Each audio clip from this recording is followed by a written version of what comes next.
In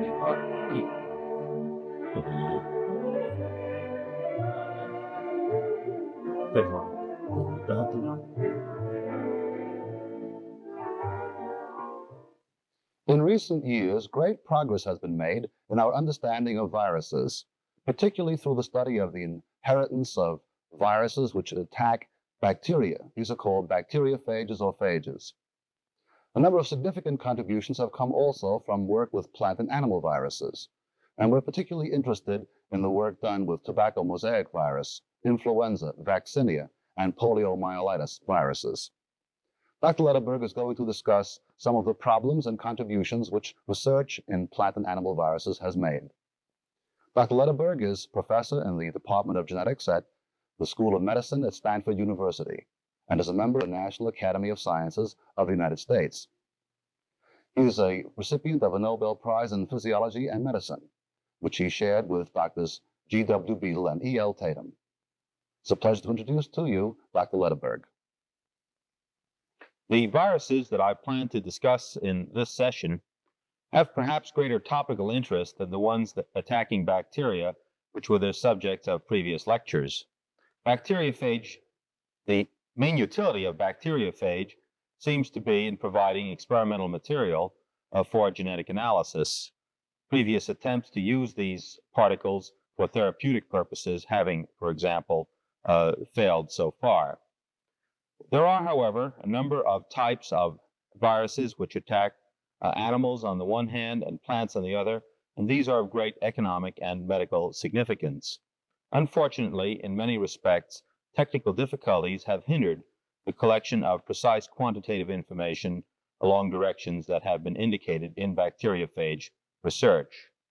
One of the chief difficulties in dealing with the particles of viruses attacking higher organisms, and especially those attacking higher plants, is the problem of accurate quantitation of the number of infective units in a sample.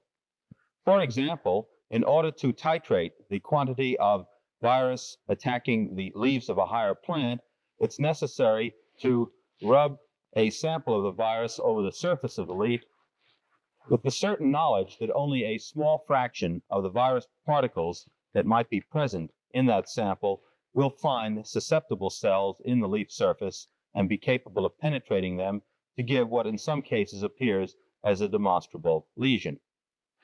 Similarly, if one is dealing with an animal virus such as poliomyelitis, under circumstances requiring the use of intact animals as the host for the propagation of this virus, the accurate determination of the number of particles is likely to be an extremely expensive and time-consuming process. Some mitigation of this difficulty has been achieved in more recent years by the development of plating techniques for the production of plaques of animal viruses, quite similar to the clearing plaques that were demonstrated for bacteriophage.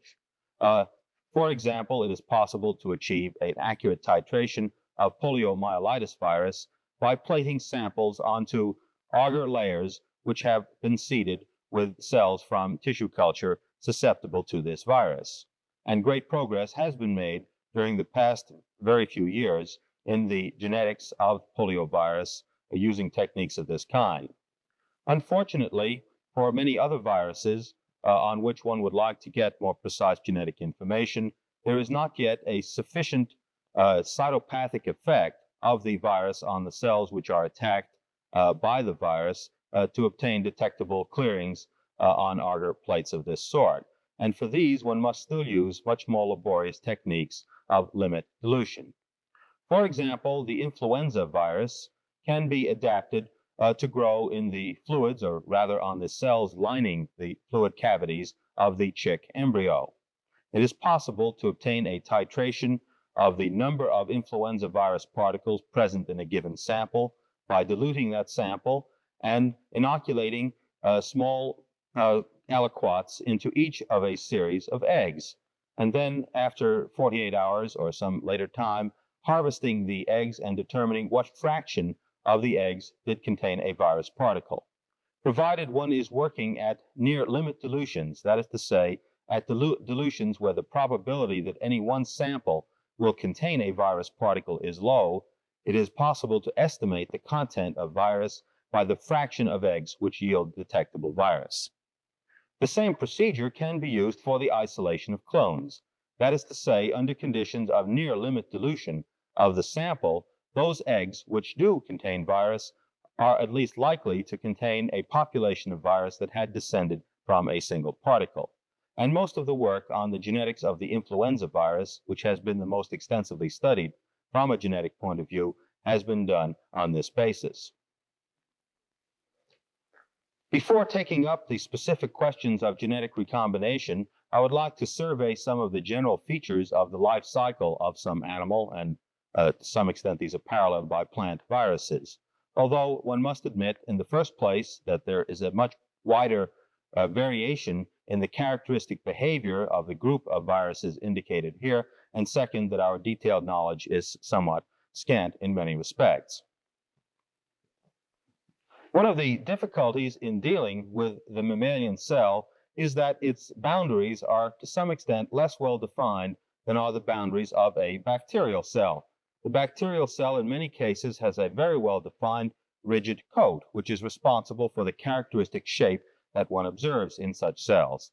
The mammalian cell is a much more flexible object, its shape often determined by exterior forces acting on it at the time, and one now knows that there is some ambiguity as to the precise margin of the mammalian cell where it ends and where the medium in which the cell is immersed begins.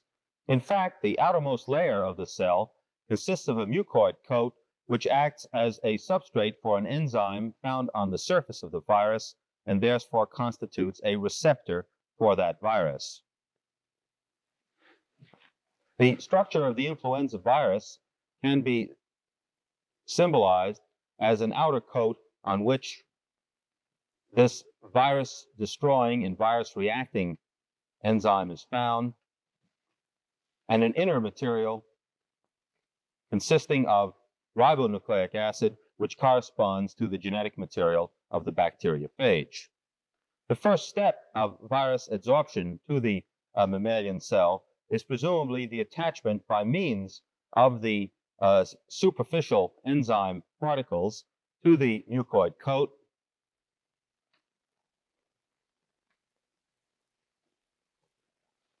followed eventually by the penetration of the cell by the virus particle. The details of this penetration are not well understood. It has been suggested that it may consist simply of the engulfment of the virus particle by the normal pseudopodial activity of the cell to which it is attached.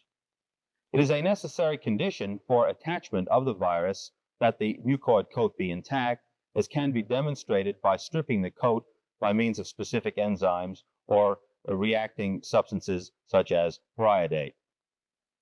Once inside the cell, the virus particle enters an eclipse phase similar to that already described for the bacteriophage, although less is known at the present time concerning the physical and chemical basis of this alteration from an infective particle to the vegetative stage. During the subsequent several hours of growth of the vegetative virus inside the cell, there is an increase of the ribonucleic acid component, and this is followed by the gradual liberation from the cell over a period of considerable time of intact particles. In the case of the influenza virus, there is some evidence that the virus particle does not receive its final coat except in the act of emergence from the cell from which it is being liberated. In other words, that the coat of the influenza virus particle consists in part of cell-specific materials already present in the host cell, in part of materials elaborated in the host as a joint action of host genetic material and the genetic material of the virus itself. Whether the details of this picture can be applied equally well to other viruses is not at all clear, and certain it is that there are considerable variations in the details with which these must be applied. We're now in a position to discuss some explicit experiments that have been conducted originally by Burnett in Melbourne and subsequently by investigators in this country and in Great Britain on the possibility of genetic recombination among strains of the influenza virus. In order to accomplish this, it was first necessary to secure a number of useful markers, and this has not yet been done in any very efficient way through procedures of spontaneous mutation, although these have perhaps not yet been fully exploited. Instead, Burnett has used a pair of strains designated MEL for Melbourne and WSE, an egg-adapted strain, which pair of strains differ in respect of a number of markers. We may indicate here a serological difference,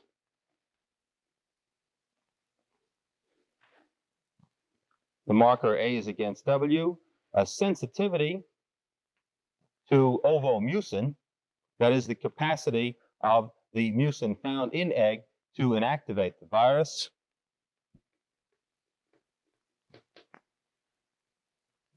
and thirdly, the pathogenicity of the virus for the egg when deposited on the chorioallantoic membrane. In this case, the small e refers to the pathogenicity for the egg, the large E, the non-pathogenicity characteristic of the MEL strain. When cells of the egg membranes are infected at high multiplicity of infection with mixtures of these two viruses, so as to ensure that many cells will have received an input of at least one virus particle of each kind, a number of interesting events have been detected in the output from such mixedly infected cells.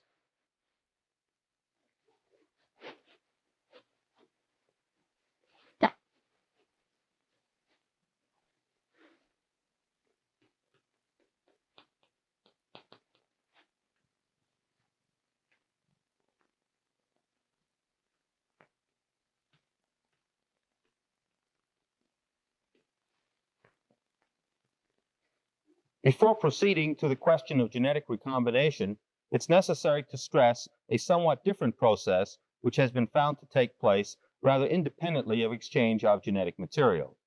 This is phenotypic mixing.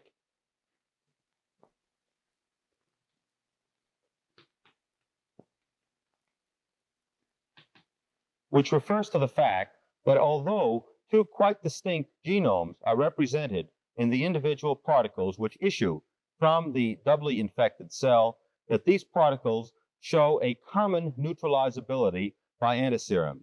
In fact, in this case, we have an anomalous neutralization where it proves to be the case that the progeny from a mixedly infected cell can be neutralized almost perfectly efficiently either by the anti-WSC or by the anti-MEL serum.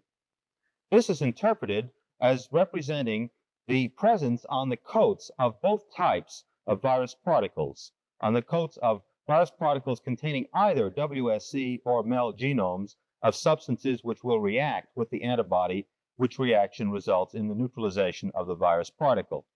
However, most of the virus particles which issue from such crosses retain their original individuality, or at least the intact individuality of a WSE or of a MEL particle, and this phenomenon should not be confused with genetic recombination. A second finding, which Burnett has reported, and which is based on the procedure for isolation of clones of virus by the method of limit dilution, is the occurrence of particles that appear to be heterozygous. That is to say, what are nominally single clones are found to contain mixtures of two genetic types. And this phenomenon is in principle, at least, quite independent of the mixing of their phenotypes. The exact genetic basis of heterozygosis is debatable. One could argue that it merely represents the close adhesion of different particles to one another, which would then behave as a unit on limit dilution.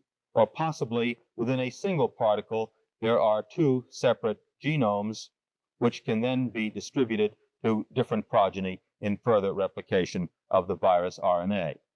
At any rate, this again does not yet represent a complete phenomenon of genetic recombination. There has been no exchange of parts of the genetic material of either one or the other in the formation of any stable clone of virus. And the same results as we attribute to heterozygosis would pertain if in fact the infected fluids, which we consider to be single clones, had in fact derived from more than one virus particle.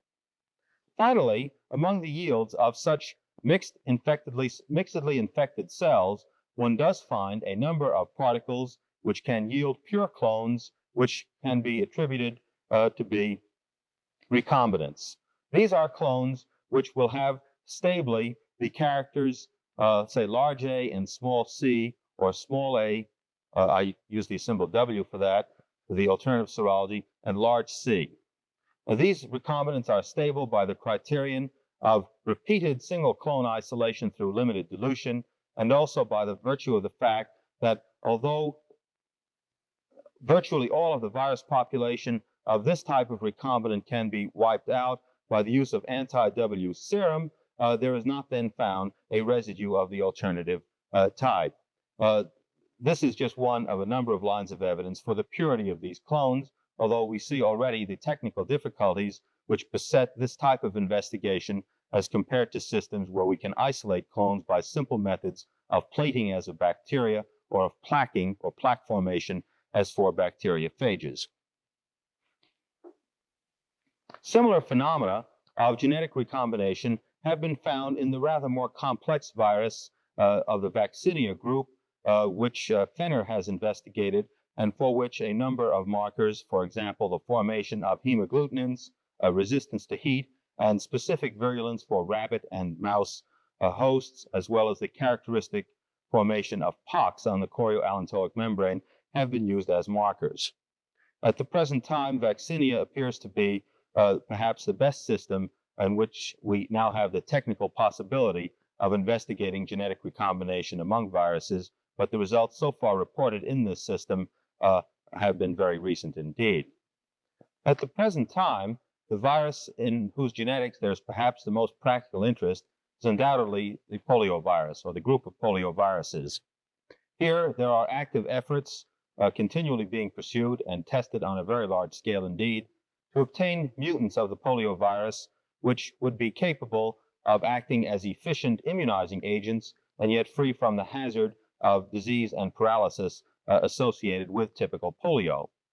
It must be admitted that the methods so far used for the selection of such mutants have been rather empirical. They have often involved the growth of the virus in unusual hosts or in tissue culture of cells of types not associated with the nervous system. And while there have been apparent successes in obtaining mutants better adapted, say, to epithelial cells than to the nervous system, we are not yet in a position to precisely define the genetic changes which were the basis of these changes in virulence. Fortunately, the development of methods of isolation of single plaques has at least made it possible to obtain pure clones of those mutants which have been secured, and thereby to minimize the possibility that these clones subject to test had been contaminated by admixture with particles of another genotype. Unfortunately, attempts to demonstrate genetic recombination among strains of the poliovirus have until now been unsuccessful. If they should succeed, this would be perhaps the most productive method of obtaining recombinant genotypes which would be capable of showing the immunizing activity that we are seeking and from which we have deleted by recombination the specific adaptation to the human host characteristic of these viruses. Although genetic work with the poliovirus, and likewise with other encephalitic viruses and with the tobacco mosaic virus, has thus been limited to mutational studies, they have been the basis of other equally remarkable findings in the field of genetic chemistry. Several workers have found with each of the viruses that I've just enumerated that it is possible to separate the protein from the nucleic acid component of these viruses. This can be done, as Schramm did, for example, by exposing the virus to aqueous phenol solution, which will destroy the protein and leave the ribonucleic acid intact. Conversely, the protein of the plant tobacco mosaic virus, at least, can be removed in reasonably native condition by exposing the virus to moderate alkalinity. Two phenomena of great interest have been found. First, that in the case of these viruses, an extract of the virus containing only the ribonucleic acid portion and lacking any demonstrable protein does retain substantial infectivity. We might consider that if we were dealing with the hypothetical virus particle,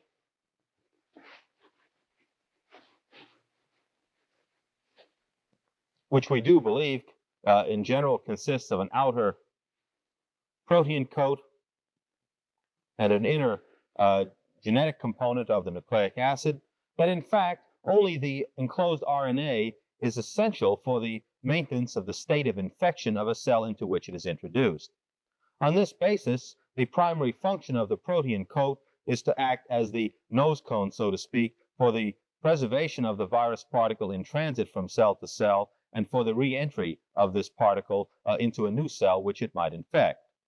Given this, and this is merely a restatement now of the observations that have been made, the isolated nucleic acid may be expected to be infective provided it is kept under rather gentle conditions so as to minimize the possibility of its chemical inactivation while it is in solution, and provided there exists some mechanism for the reimportation of the virus nucleic acid into the infected cell. We do not know what that mechanism is in the case either of the tobacco mosaic virus or of the mammalian cell, but this does appear to happen, that isolated nucleic acid is capable of penetrating the mammalian cell. Once having penetrated the cell, this forms part of a vegetative pool of virus, which is in fact identical to the normal fate of intact virus that might enter the cell, since we have reason to believe, as I will elaborate further, that the protein plays no important part in the further replication of the genetic material, or in the production of new coats for that matter. Once inside the cell, this vegetative pool enlarges. Particles will then mature and will develop whatever protein coats are specified to be around them by virtue of the information contained in the nucleic acid inside the cell. And they will then be followed by the liberation of intact virus of the usual sort at some later interval. At the present time, different preparations of purified nucleic acids have infectivities ranging from a very small proportion, perhaps 1 part in several thousand, to a several percent of the infectivity of a comparable amount of the intact virus.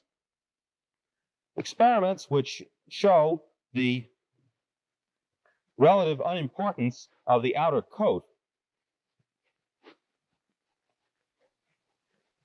of the virus particle have been done by Franco Conrad at Berkeley, who has succeeded in reconstituting tobacco mosaic virus by mixing preparations on the one hand of the nucleic acid, on the other hand of the protein, that these will, under certain conditions, again coalesce to form particles essentially similar to the original virus particle. In the case of tobacco mosaic virus, this is a long linear particle, and if we drew a cross-section of it, would look something like this. This would be a longitudinal section with a spiral of virus material inside a protein coat. This protein coat would be built up of many monomeric building blocks stacked on one another in a regular array. Franco Conrad also showed that one could make such preparations on the one hand of the RNA, on the other of the protein, from 2 distinct viruses, which could be distinguished from one another either serologically or by virtue of the specific symptoms on the plant material that they infected. One could, for instance, obtain preparations from a strain of tobacco mosaic virus called HR, Holmes ribgrass, together with the standard tobacco mosaic virus strain. And one could now make mixed preparations, which would have the protein of Holmes ribgrass and the nucleic acid of tobacco mosaic virus, or vice versa. The characteristic behavior of such particles is quite reminiscent of those which one obtains on phenotypic mixing from the issue of cells which are mixedly infected. One should interject that this phenomenon has not been directly observed in the case of plant viruses, since in fact we have no assurance, owing to the low infectivity of these particles, that we have ever mixedly infected a single plant cell with 2 viruses. This has been seen with many animal viruses.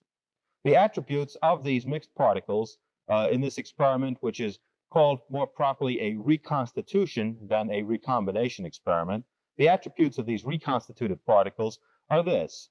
We are dealing, let us say, with a tobacco mosaic virus RNA and a Holmes ribgrass coat.